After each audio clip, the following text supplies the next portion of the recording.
Hello, welcome everyone. Good morning. We are so excited to have you joining us today. And as folks are coming onto the call, we'll get started just a moment. Welcome. Glad you guys are joining us today for Neuroleadership and Corona. Who in the world ever thought that that would be a title of our talk today? I could have never predicted it in a gazillion years. Thank you for joining us, everyone. We're going to give folks a little bit of time just to get situated and come on the call. We'll start in 1 minute. All right, Alicia, I'm ready to go. Would you share your screen with folks? Absolutely. Just one moment. So welcome, everyone. My name is Anissa Avon, and this is Leading in a Crisis, HR and Business Strategies for Navigating Chaos and Change.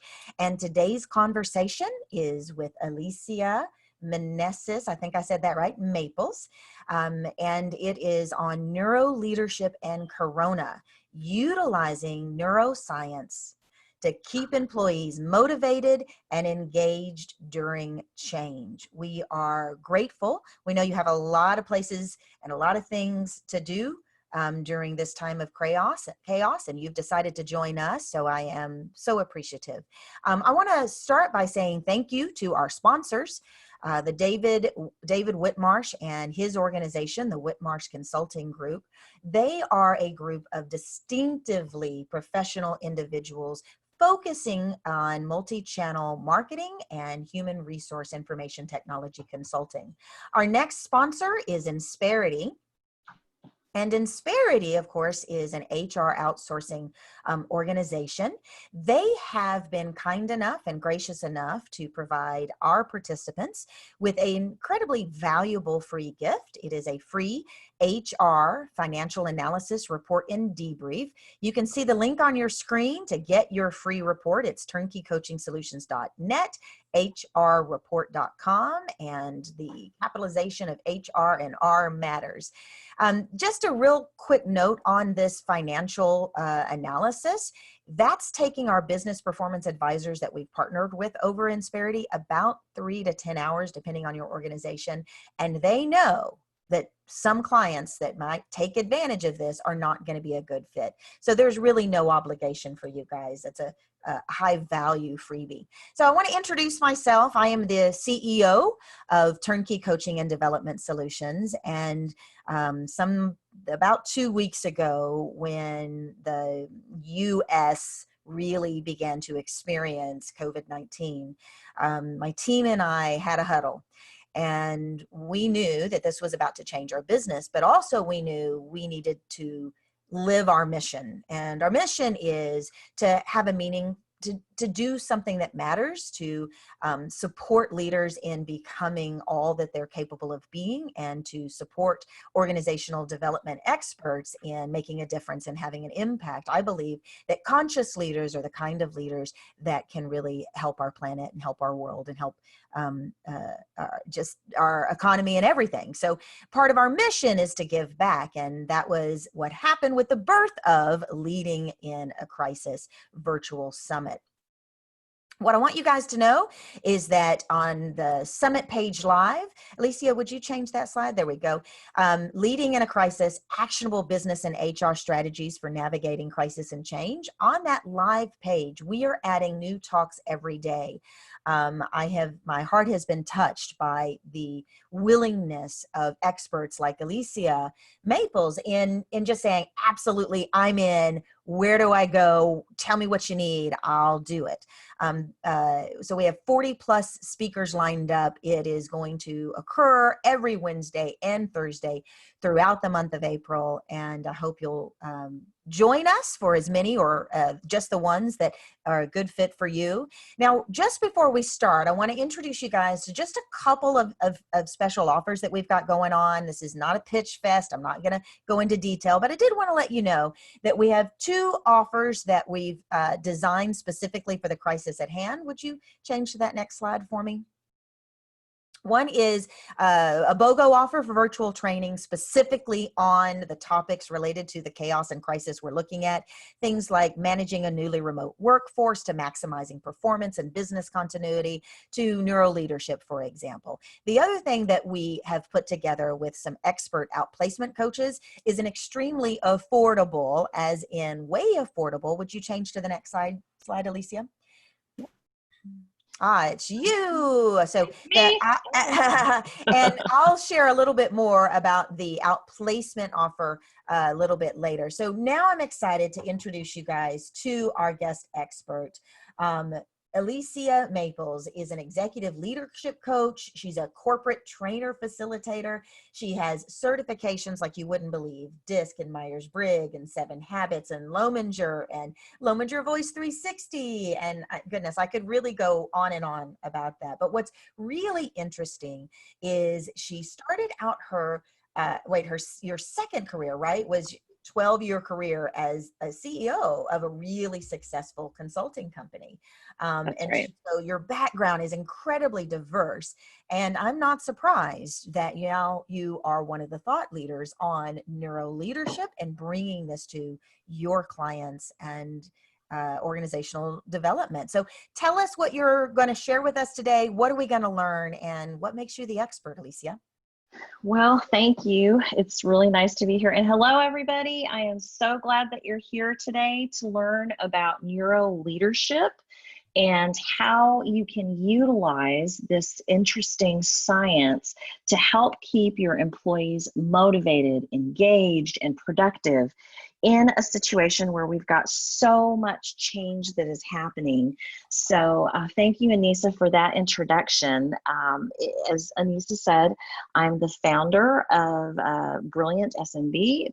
I have had 2 careers. One is as a corporate human resources leader, and I did that for about 15 years, and then Brilliant SMB has been mine for 12 years in consulting. And so that's a little bit about me. I am very interested, and I know Anissa as well, in learning a little bit about who you are, because the more we know about you, the more I understand and Anissa understands how to have this conversation. So hang on. Oh, wait a second.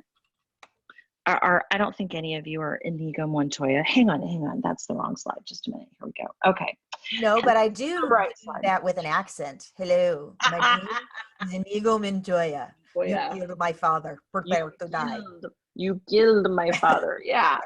But I know that all of you are awesome. And so if you would please take a moment and put in the chat what your role is. You don't have to put your name, but your role. Are you on the executive team? Are you in human resources? Are you in charge of communication, whether that's internal communication, external communication? We're just going to take a quick minute for you to tell us a little bit about your role in your organization. So we'll give and you as you're doing that, the other thing I'd like to hear is, how can we make today's conversation meaningful for you? What's going on with you or your organization or your employees, and what's your burning desire that perhaps we can support you with in our limited time together? Mm-hmm. Absolutely. Okay. All right. So let's get into what we're going to do. So our agenda for today. By the end of today, you all are going to be brilliant. You're going to have new tools that are going to help you better understand what is happening with your employees on a biochemical level, again, for the purpose of helping them stay motivated, focused, and productive. So we're going to start off with a little bit of Neuroscience 101, just to give you a foundation of what this is all about. We're also going to talk about the 5 needs of every employee. This is science that is based on Dr. David Rock, who is the founder of Neuroleadership and the head of the Neuroleadership Institute. This is what he has established. So we're going to go through those. We're also going to talk about emotional triggers. Have you ever been mystified by an employee's emotional outburst? or an emotional breakdown, or when you were simply trying to give them some constructive feedback and all heck broke loose, we're going to learn more about just a few times. Yeah, we're going to learn more about why that happens, especially in our current world and country situations. Then we're going to talk about how we diffuse those emotional triggers. What do we need to do from a communication standpoint to diffuse the triggers? And then we have a bonus, which is there is one phrase that you have said, you may say it as a leader on a regular basis, that actually makes your employees' brains feel like they're about to die. One phrase. So we're going to talk about that so that we find ways to say it a little bit differently so your employees' brains don't think that they're going to die. Okay, so that's a lot to make cover. us wait for that, aren't you? I'm already anxious. I am. Yes, I am. All right, so that's a lot to cover in, oh my goodness, 40 minutes. All right, so here we go. We got this. Get ready. Let's start. Yeah, so, you know, like Joey Tribbiani, by the end of this, you're going to find out you're pretty wisdomous, you know? All righty. Okay, let's first talk about the brain science of change. So the bottom line is we don't like change. And this particular study actually says that in times of change, productivity drops by anywhere from 30 to 43% in times of change.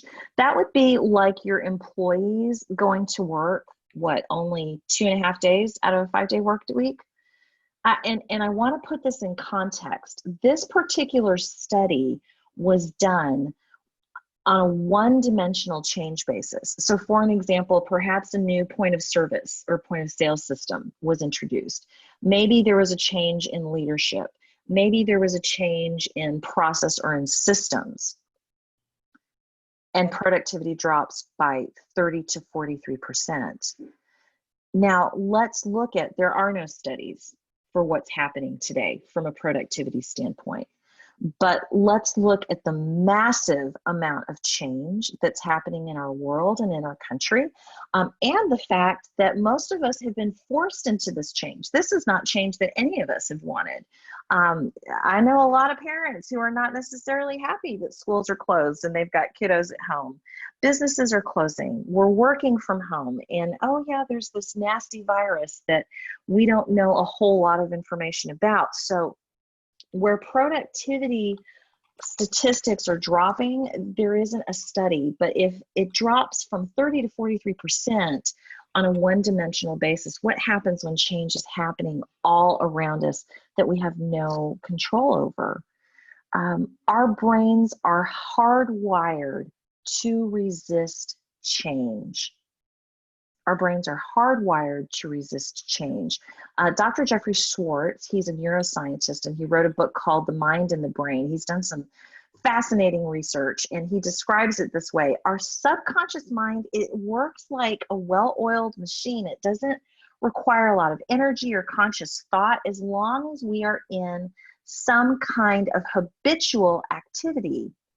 The moment there is change of any kind, our brains immediately trigger out. It's that Danger Will Robinson kind of thing. Our brains are hardwired to change.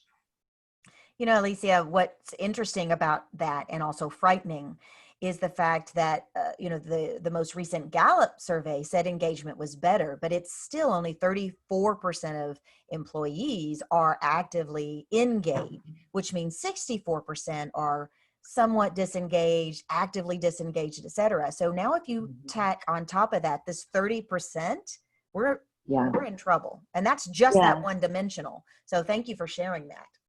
You're welcome, and that's part of why we're doing this. That's part of why TurnKey is putting on this virtual summit, and that's part of why I'm doing this presentation. I normally give this when there is some kind of an organization is facing some type of one-dimensional change, and here we are, and it's multifaceted. So I put this slide up really to make you all laugh. You know, if my brain could make a face when confronted with change, this is the face that it would make, because all of us, and not us as persons, this is something that happens biochemically. We have no control over it. We are hardwired to resist change, and it's tied to many things, and we're going to talk about that next. Your responsibility, regardless of whether change is happening or not, is keeping employees productive. And so our responsibility today is to teach you how to do that using Neuroleadership as a basis. So we're going to do some Neuroscience 101. This is just to give you some really foundational principles. And I think everybody knows one little bit of neuroscience. You know, neuroscience is the science or the study of the brain. The thing that's most familiar to people, I think, would be fight or flight. That's something I'm sure that you've heard of before, Anissa, fight or flight. Just a few times. Yep. So that is a brain response. We're going to talk about some additional brain responses. So the thing that I want you to know is that your brain is constantly working. It's always doing something. We're just not consciously aware of it. And it has two functions. The first function is to keep us alive. That's function number one. The second function is to keep us safe. And as I mentioned, our brain is constantly working to do these things, to keep us alive and to keep us safe. What we're going to talk about today is the keep us safe part. So we are always evaluating everything that's around us, and we're placing it in two buckets, so to speak. Is this thing that I'm hearing or that I'm seeing or that I'm engaging with, is this something that I want to avoid, or is this something that I want to approach? How does our subconscious mind make that decision? Well, it evaluates, is this thing that's in front of me, is this thing that I'm hearing or seeing, these things that are occurring, is it a threat? Because if it's a threat, I'm going to avoid it. Or is there a potential for reward? And if there's the potential for reward, then I'm going to approach it. So it's the threat versus the reward response. And what we have discovered, we being neuroscientists, through this neuroleadership scientific approach and data analysis, we've discovered something, that social and emotional interactions in our brain in the workplace cause the same kind of responses as though we are experiencing significant pleasure or significant pain. So let me just say that again. If I am experiencing physical pleasure or physical pain, there is a set of neural pathways in my brain that light up. If I experience social or emotional pleasure or pain in the workplace, those same neural pathways light up. So it is like I am experiencing physical pain or pleasure. And so we make these evaluations 5 times a second. So I don't know how many hundreds or even thousands of evaluations you've made since we started this program, but there are 5 every second, and this is all happening on a subconscious basis. If we had to do this consciously, we would be continuously exhausted, but our brains are designed to do this for us to keep us safe. So I have a question, and so time for some audience participation. Oops, let me go through a couple of other things first. So what happens when you feel threatened? So if I back up to this slide, the threat and the avoid. What happens if something triggers your threat response in your brain? Here are the things that occur in the workplace, all right? So the first is your threat response is triggered. We're going to talk about what those triggers are. The second thing, and this is really important, remember we talked about employees going into emotional overdrive. Depending on how strongly the threat response is triggered by our circumstances in the workplace, the logic center of our brain shuts down. That's the prefrontal cortex. So hear me on this. Biochemically, you become incapable of thinking logically. The prefrontal cortex shuts down. The next thing that happens when you are threatened and that threat trigger happens, the limbic system of your brain is fully engaged. You are in hyperdrive, and it's negative emotions that go into hyperdrive. So again, threat trigger happens, the prefrontal cortex of your brain, which is the logic center, shuts down. You become either completely incapable or have limited capacity to think logically, and you are full blown into your emotions. Does this sound like something that we want to do to our employees? No. We want to limit that as much as we can.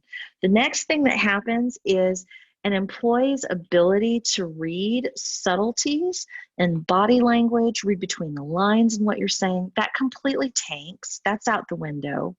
The brain is sending signals to your employee's mind, hey, play it safe, keep it safe, and the employees begins to react defensively. Does this sound like any situations that you may have encountered in the past? Just a few, huh? Just a few. And that is for pretty minor threat triggers.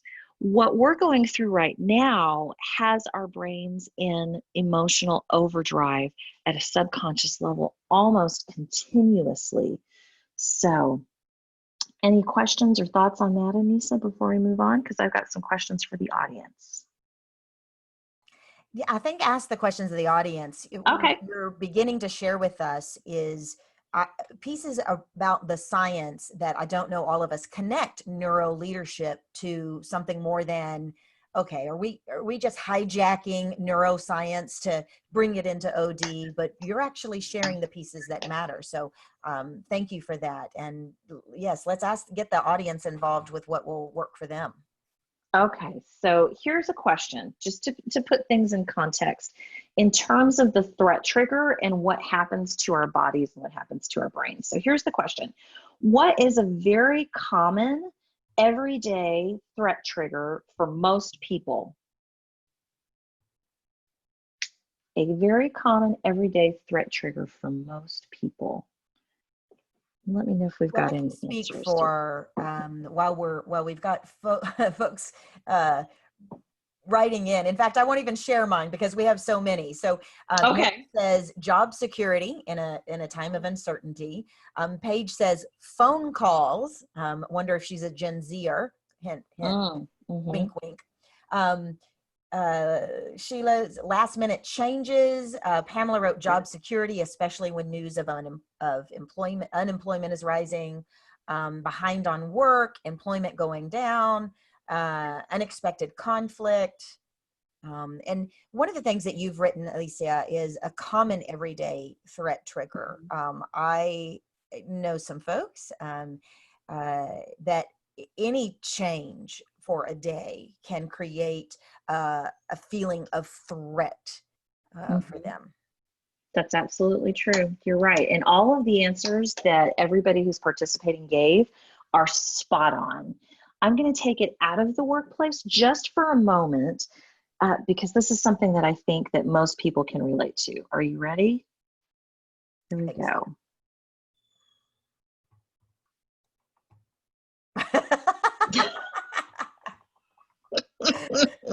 That's how did they get that picture of me? This is now, a lot of people are not doing driving depending where you are in the country, but think back, if you're in a little bit of lockdown, think back. When somebody cuts you off in traffic, this is the brain response that usually happens. You know, idiot, it's called a blinker. Why didn't you use it? All kinds. Put yourself in that situation of being cut off in traffic. All of the things that happen to you, both mentally and physically, that is the threat trigger. That's what the threat trigger looks like, all right? Now, you take that and you overlay that on top of all of the answers that all of our participants just gave. change, job security. Is there going to be enough toilet paper? Where am I going to find food? Am I going to get this? What's going to happen to my job? What's job security? The same thing. What neuroleadership tells us is the same things are happening in our brains as when we get cut off in traffic. And as leaders, we have a responsibility to, number one, try not to minimize triggering the threat response as much as we can, and also diffusing it. So I wanted to bring this down to something that I think everybody can relate to. Yeah, I love that picture. All right. Thank you for your responses, everybody. And Alicia, I did want to let you know, we do have a question, but you can answer it now Sure. or whatever works. But Karen has written, the disc shows that some people like change, low S. Yes. If the brain does not like change, does the low S affect the brain differently? That is a fabulous question, and DISC is one of my favorite things. Is one of my favorite things. It's very insightful. So everybody's change tolerance is different, and so both through Myers-Briggs and through DISC, we know that there are folks who behaviorally and communication, with respect to communication, have higher tolerance for change than for others. But that hardwiring is still there. And so one of your responsibilities as leaders is to understand about your employees, especially the ones that report directly to you, how strongly is the threat response triggered with change. There's always going to be, at least according to what neuroscience says, because this is what our brain does, it protects us. See, our brain says when there's change, that's unsafe. Anything that's habitual, anything that is routine, that's safe. We don't really have to do anything with it. When change is introduced, depending on the amount of change, depending on the severity of the change, also, interestingly enough, depending on who is initiating the change, is the change coming from somebody that we trust or somebody that we have lost respect for?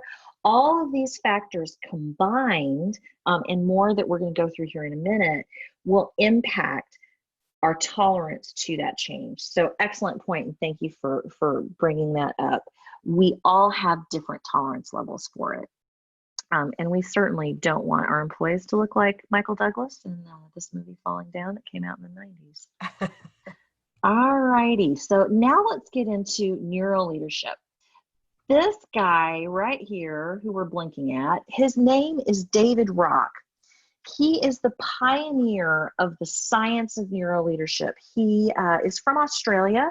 He is actually a neuroscientist, and he decided that he wanted to study the impact that leadership scenarios have on the brain. So he was the first person to ever obtain funding for and get published on the results of his neuro leadership testing. So what he did, and this is one of the things that makes neuro leadership very exciting to me, is in the past when we looked at, okay, how do we treat employees? How do we talk to employees? How do we structure comp? How do we structure benefits? We were going off of two things. We were going off of intuition, kind of common sense, and we were going off of psychology. Well, for a lot of executives who tend to be very left brain, data-oriented type of people, those two scenarios, intuition and psychology, didn't make a lot of sense. It's all about the bottom line, right? Well, what is so beautiful about neuroleadership is that now we actually have science that backs up why we should do and say things in a particular way. Why should we do the things that we do? Why should we say the things that we say? And how do we present things to people? Because here's what David Rock did. He gathered a large number of volunteers, put them into functional MRIs, and then put them through various leadership scenarios. He did this over a significant period of time. And he mapped what happened in the brain in various leadership scenarios. I had the great fortune of interviewing Dr. Rock for the San Antonio Express News. And when we talked, one of the things that he said to me is that first, some of the results were not surprising. Like, for an example, a leader who yells at their employees is going to cause them to feel threatened. That's kind of a duh moment, right? But there were also several other things that ended up being extremely surprising, and that's for him as a neuroscientist. And one of the things that he said is the strongest threat response that our brain can have is when somebody threatens our life. So God forbid, somebody says to us, puts a gun to our head and says, Alicia, you are going to die. I am going to kill you. That causes the most significant threat response in my brain. I have no control over it. It's something that happens automatically. It's subconscious. Well, one of the great surprises is there is something that we as leaders say and do all the time that causes the identical brain response. There is something that we say or do all the time that causes the brain to think in our employees, they're going to die. Are you ready for what that is? I'm going to give you the bonus now. You know what I am. I've been waiting for this. It is saying to an employee, can I give you some feedback? Oh, goodness. I thought you were like about to give me feedback. So yes, my heart just went, oh, am I too loud? Am I obnoxious? Are my jokes not funny? Yes. So proof. We did not plan that, people. Yeah. So that comment, can I give you some feedback? Or saying, let me tell you what other people think about your performance. Those two things cause the same reaction in your brain as though I am putting a gun to your head and telling you that you are about to die. Wow. That was a shock to Dr. David Rock. And that puts a whole new context on performance reviews and how we give feedback. And so that's why this ends up being neuroleadership and communication ends up being something that we talk with companies about in terms of their 360s, in terms of their performance review process, in terms of performance management. So very interesting. So there's the little bonus for you. That is the bonus. Okay. And you know you're not going to get off the call today without giving us what we can say, because there's not a single leader or HR professional on the planet that doesn't need, okay, well then how do I prepare someone for feedback? Very good. Management. Yep. Keep me to it because I've got some answers for you for that and at the end. All right. Okay. The other thing that came out of all of this research that Dr. David Rock did, and I love it, it's the marrying of neuroscience with leadership, hence neuroleadership, is he discovered that there are 5 needs that every employee has, and that's what we're going to look at next. He calls it the SCARF model. Now, you can see here to the right, we've got a picture of a scarf and a model wearing a scarf. I'm just kidding. Okay, I'm just trying to make that easy and funny for you. All right, here's the SCARF model. He calls it SCARF because it's an acronym. These are the 5 needs, emotional and social needs, that every employee has in order to stay not just happy, not just kumbaya, feel good, but to stay engaged, to stay focused, to stay productive, to give that discretional effort to making your company be successful. It's these 5 things: status, certainty, autonomy, relatedness, and fairness. And again, we now have the brain science to back that up. What I want to tell you is that in light of our limited time today, and especially in light of what we're facing with COVID-19, I'm going to explain what these 5 are, but we're really going to camp on certainty and relatedness. These are the 2 most important areas for you as leaders to focus on to help your employees get through and maintain and be productive during the COVID-19 crisis. certainty and relatedness. I'm really glad those are the two that you selected, because if you hadn't, I would throw you a curveball. I think it's going to be very difficult for most employers to communicate certainty when there's so much uncertainty. So thank you for choosing those. Yeah, you're welcome, and you're right, Anissa. That is not an understatement. These are the two places where leaders need to focus as much time as they can and most attention as they can. And I'm going to have some tips in both of these areas for those.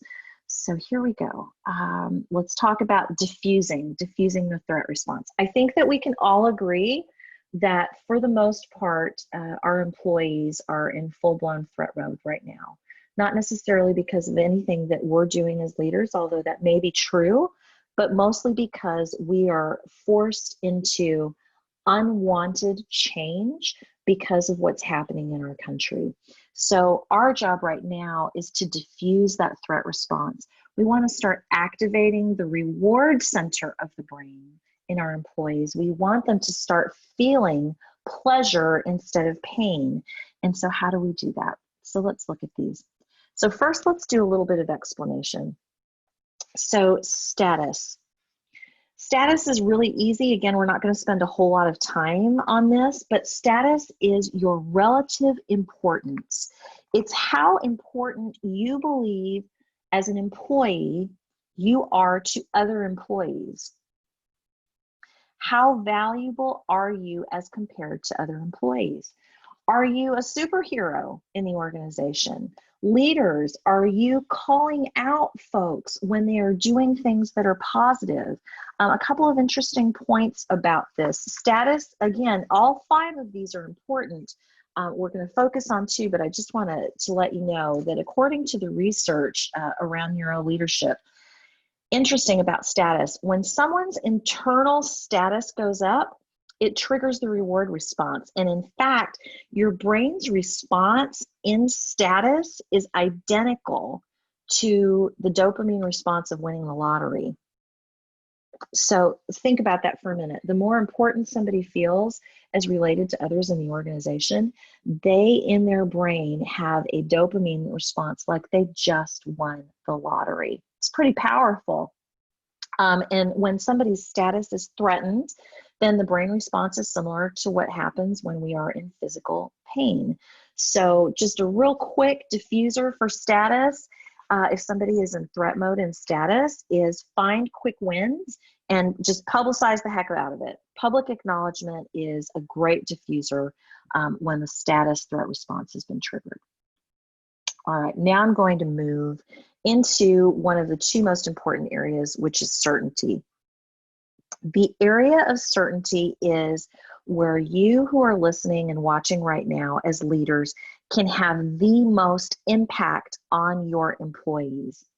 Certainty, and look at this guy. He's chill, right? He's relaxed, he's calm. This is what we want, and this is what we want to create as much as we can. Certainty has to do with an individual's comfort level that their environment is going to stay the same. Is anybody's environment staying the same right now? Not really. Certainty has to do with our ability to accurately predict the future. And this is because our brains like patterns. Remember before I said our brains have 2 jobs, to keep us alive and to keep us safe. So our brains are hardwired to enjoy patterns, patterns of behavior, patterns of movement, patterns of work. When something new is introduced, a change occurs, that pattern is interrupted. And what happens is our brain starts focusing on the change almost at the expense of everything else until there is some kind of resolution, because we are driven to create certainty. This guy is happy, this guy is chill, because he's relatively certain that he can predict the future. This is an unhappy brain because of what is happening with COVID-19. The more often change occurs, the more severe the threat response is. Depending on the amount of control that we have over what's happening around us and change occurs, the threat response can escalate. And as I said earlier, each employee has a unique threshold for how much change that they can tolerate. The feeling of uncertainty, this is what I want to bring home to you, is the feelings of uncertainty feel to the brain like physical pain. That's why so many people in our country are just feeling exhausted. They may not be sick, but they're feeling exhausted. It's because at a subconscious level, they don't know what's going on. They can't predict the future, and they're trying to predict the future. Conversely, the more that we can predict what our future outcome is going to be, the more pleasure we're going to feel in our work. So what Lisa, I have a happens? question Yes, on sure. that. Since none of us are going to be able to predict when this is really going to end or how many lives it's going to affect, and no one wants to acknowledge what the predictions are right now. I mean, we don't. We all want to create something different. So even though the science says, okay, the more we can predict what is, the better it is, the more we're going to feel comfort and pleasure and etc. I'm assuming that means that if we can't predict the future, what we can do is look towards what we can be certain about. We can be certain that today we're still here. Today our loved ones are being cared for, or we're safe in lockdown. Are you suggesting that folks then look for leaders, reach for what we can be certain about in order to refocus employees on pieces that will enact that part of their emotional well-being? Yes. And I'm going to tell everybody, Anissa and I have not done a run through of this particular program before. So we did not have this scripted, but let's take you to the next slide. Oh, no way. That's great. Yeah, perfect question. Yes, the answer to your question is yes. And there are some other neuroscience principles that apply to that. And what they say is we actually have the ability to change the way that we perceive the world and perceive our situations based on our focus. So if all we are doing, I'm going to talk to everybody as just regular people, not as leaders, to help make this point.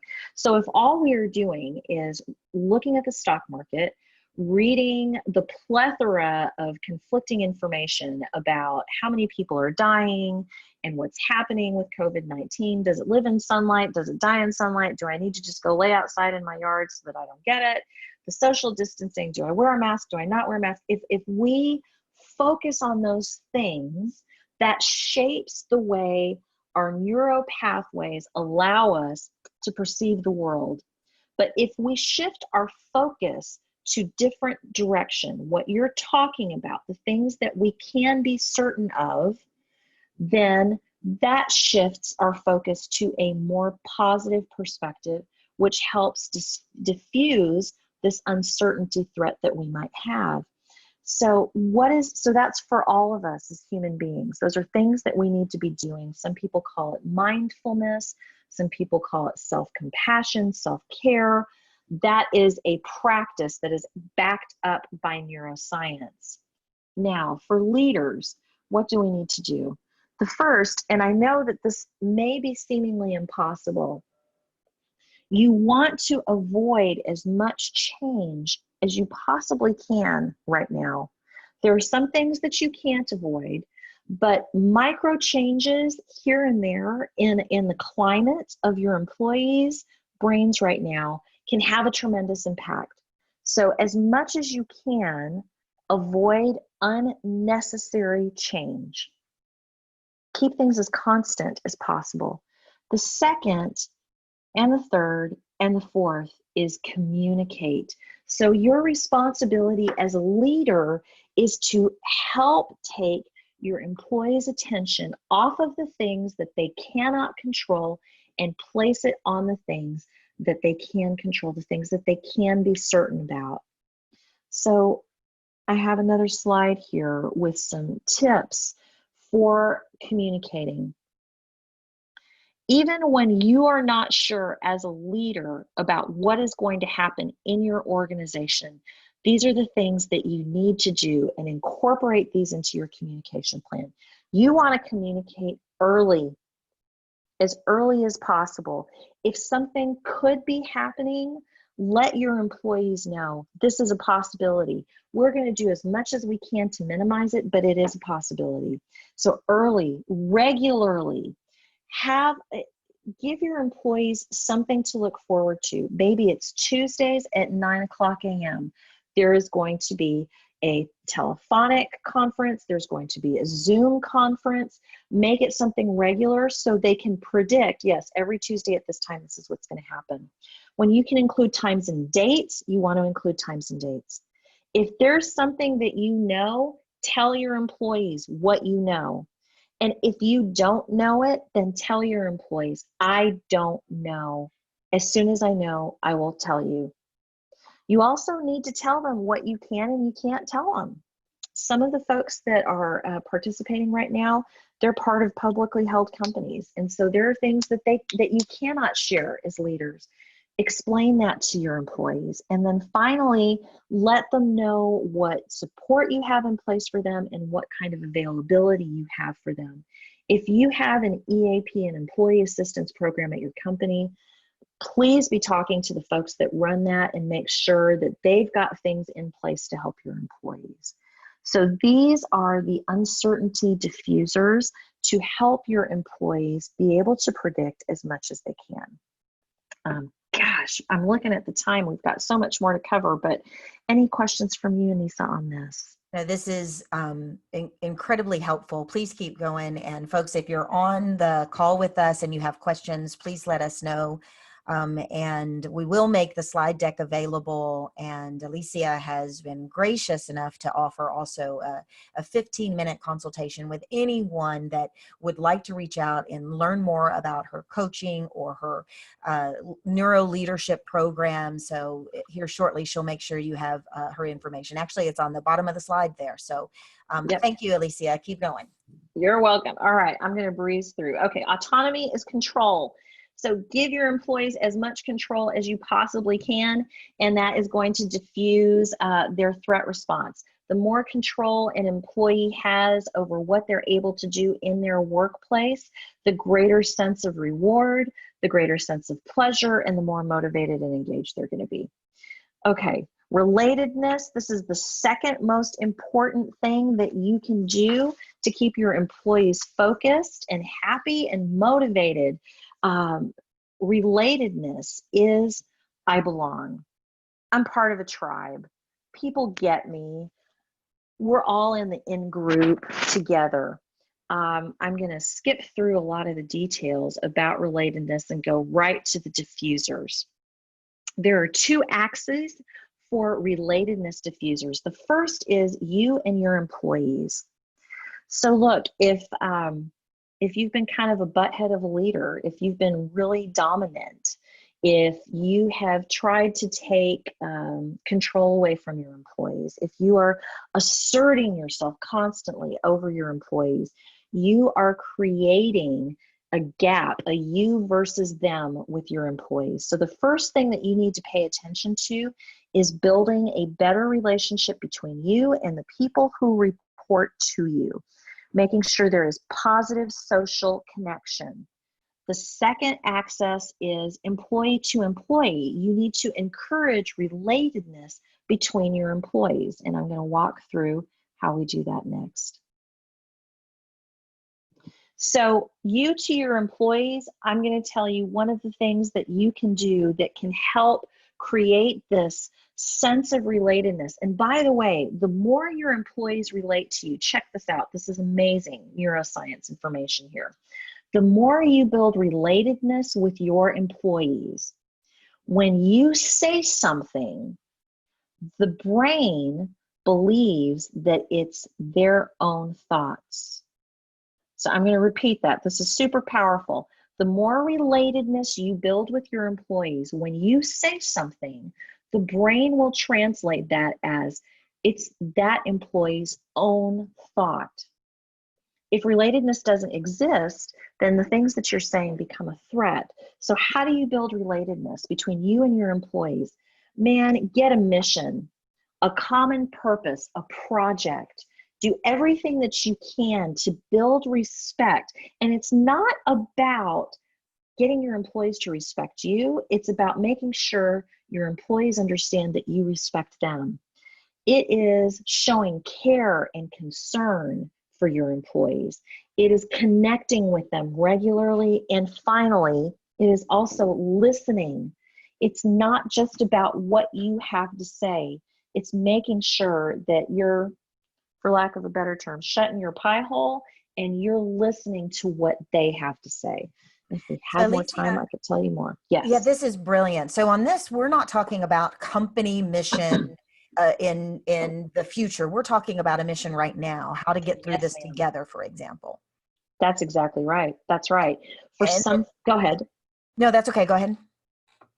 I was going to say, for some companies, they have taken on a charitable product. They've taken on a charitable project, or some departments within companies have taken on a charitable project. And so that's giving everybody a common purpose, something to work for beyond just the work that they're doing, as an example. Yeah. Well, and when the common purpose idea and project, we're helping some companies come up with a champions of change, champions of getting through this crisis together program, where they are inviting otherwise individual contributors who are, in some cases, on the floor, on the front lines, even to contribute to a greater part of what's going on with resources for people that have been laid off, or buddy systems, or coming up with communications and pieces that the normal folks in the company that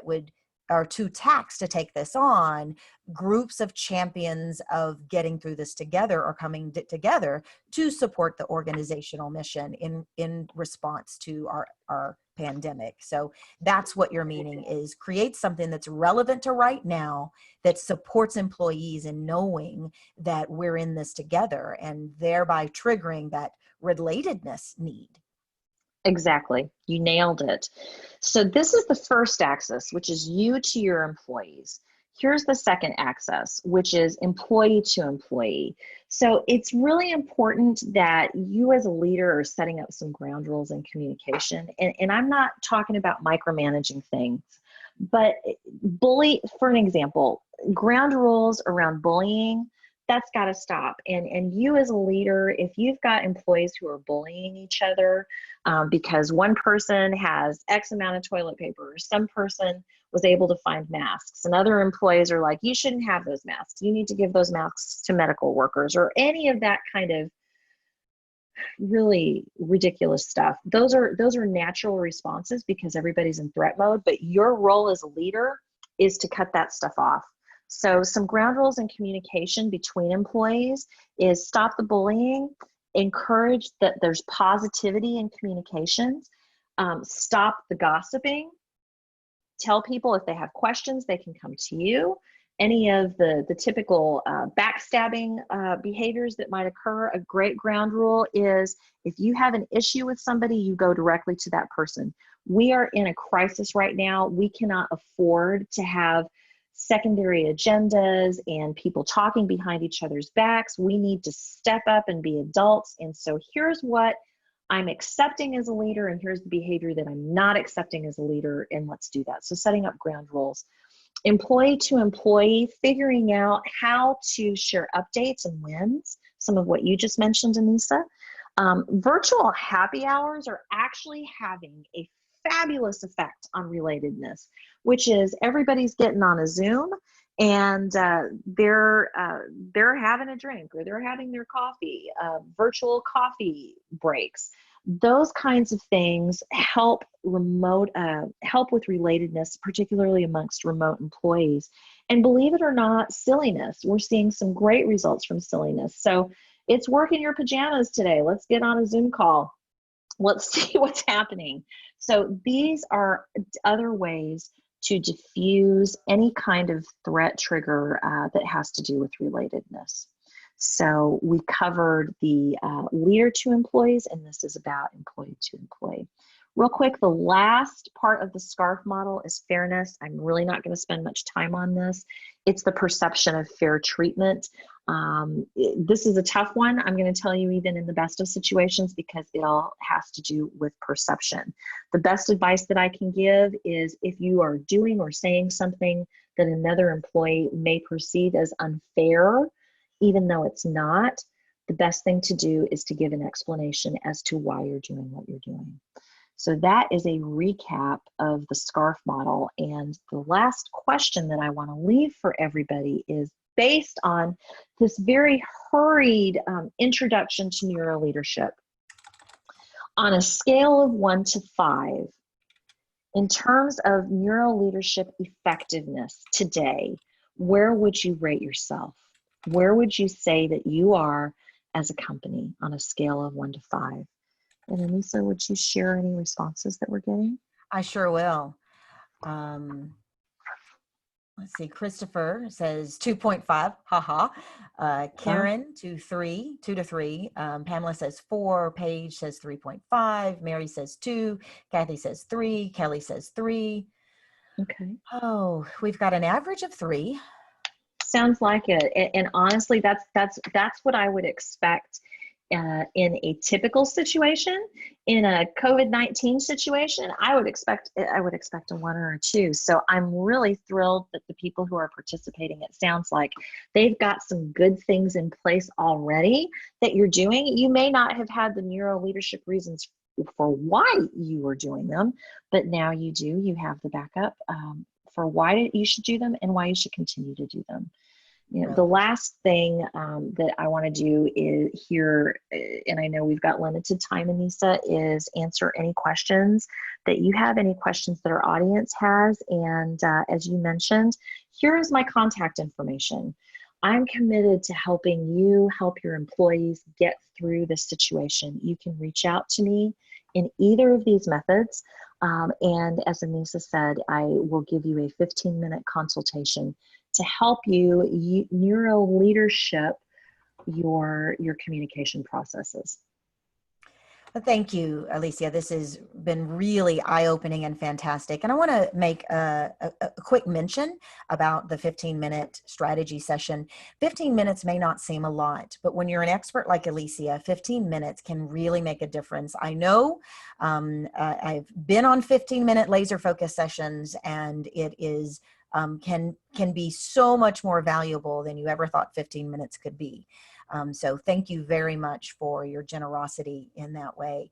And I know that we are coming up, we have our next program in about 15 minutes, you guys. It's with professional consultant Wendy Carrick, and the topic is be the leader your people need, using situational leadership too. So thank you guys so much for joining our summit today. Leading in a Crisis, as I mentioned earlier, we're going to have 40+ speakers over the course of April.